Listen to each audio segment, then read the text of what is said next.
Welcome to TV next. ఈరోజు నా రాజ్యసభలో సభ్యులను ఎంపిక జరగడం పూర్తయింది. 3 రాజ్యసభ సభ్యులు ఉంటే 3 రాజ్యసభ సభ్యులని బీజేపీ పార్టీ ఒకటి, టీడీపీ పార్టీ ఒకటి, జనసేన పార్టీ ఒకటి వస్తాయని ప్రజలందరూ భావించారు. కానీ అన్యోన్యంగా జనసేన పార్టీకి రాజ్యసభ మెంబర్ ఇవ్వకుండా బీజేపీ పార్టీకి మాత్రం ఇచ్చి ఆ మిగతా 2 సభ్యులను కూడా టీడీపీ పార్టీకి ఖాతా జమ చేసుకోవడం జరిగింది. పవన్ కళ్యాణ్ నిరాశకు గురయ్యారని ఫీల్ అయ్యారని కూడా సోషల్ మీడియాలోనూ అంతర్గతంగా ఉన్న సమాచారం వచ్చింది. ఎందుకంటే పవన్ కళ్యాణ్ వల్లే తమ అధికారంలోకి వచ్చామని, పవన్ కళ్యాణ్ లేకపోతే తమ అధికారం రాలేదు అని చంద్రబాబు భావించి అతనితో పొత్తు పెట్టుకోవడం జరిగింది. అతను నిరాశపడితే మళ్ళీ పరిపాలనకు అడ్డంకి వచ్చే అవకాశం ఉందని భావించి చంద్రబాబు నాయుడు వెంటనే ఒక కేబినెట్ మంత్రి పదవి ఖాళీ ఉంది, ఆ మంత్రి పదవిని మీ ఇష్టం వచ్చిన వాళ్ళకి ఇస్తానని కూడా పవన్ కళ్యాణ్కి హామీ ఇవ్వడం జరిగింది. వెంటనే పవన్ కళ్యాణ్ రాజ్యసభ మెంబర్ వద్దని ఏమాత్రం కూడా చక్కకుండా ఆ కేబినెట్ పోస్ట్కి, ఆ కేబినెట్ మంత్రి పదవికి తన సోదరుడైన జనసేన పార్టీ ఆవిర్భావం నుంచి నేటి వరకు కృషి చేస్తున్న నాగబాబు గారికి ఇవ్వడానికి సంసిద్ధులయ్యారు. ఇప్పుడు జనసేన పార్టీలో 4 మంత్రి పదవులు వచ్చినట్లుంటాయి. దీనివల్ల పార్టీ బలోపేతం కాకుండా ప్రజలకు మరింత సేవ చేసే అవకాశం కూడా లభిస్తుందని చెప్పవచ్చు. ఇలాంటి కార్యక్రమాలు నిర్వహించడం వలన కూడా పార్టీకి మంచి పరిణామం చెప్పవచ్చు. మరొకటి, ఇక్కడ జనసేన పార్టీ అభివృద్ధి చెందడం కాకుండా ప్రజలకు మరింత సేవ చేయాలంటే ఇది మంచి అవకాశంగా భావించవచ్చును.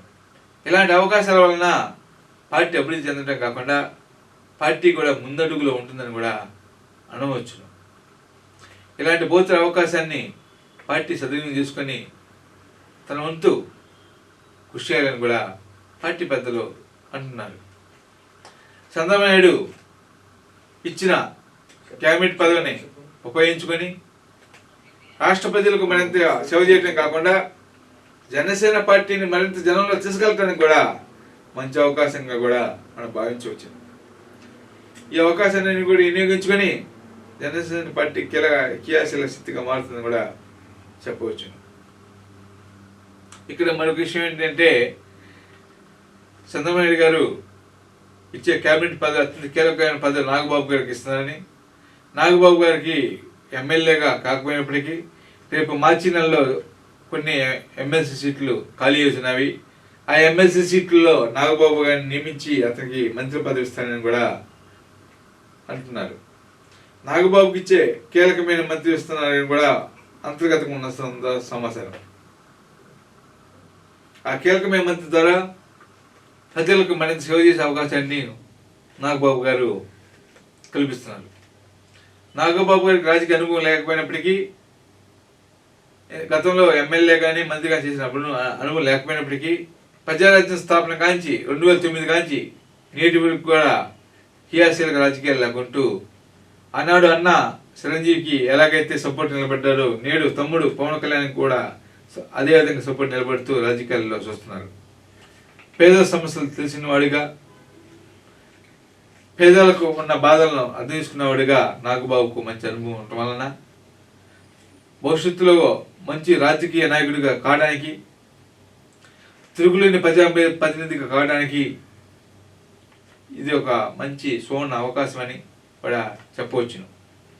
ఈ కేబినెట్ మంత్రి పదాన్ని ఉపయోగించుకొని ప్రజలకు మరింత సేవ చేసి తనపై ఉంచిన బాధ్యతలను మరింత సమర్థం నిర్వహించి ఎదురులే నాయకుడిగా నాగబాబు ఎదగాలని కూడా మనం ఆశిద్దాం. For more updates, like, comment, subscribe to our channel. Hey darlings, గంటని click చేయడం మర్చిపోకండి.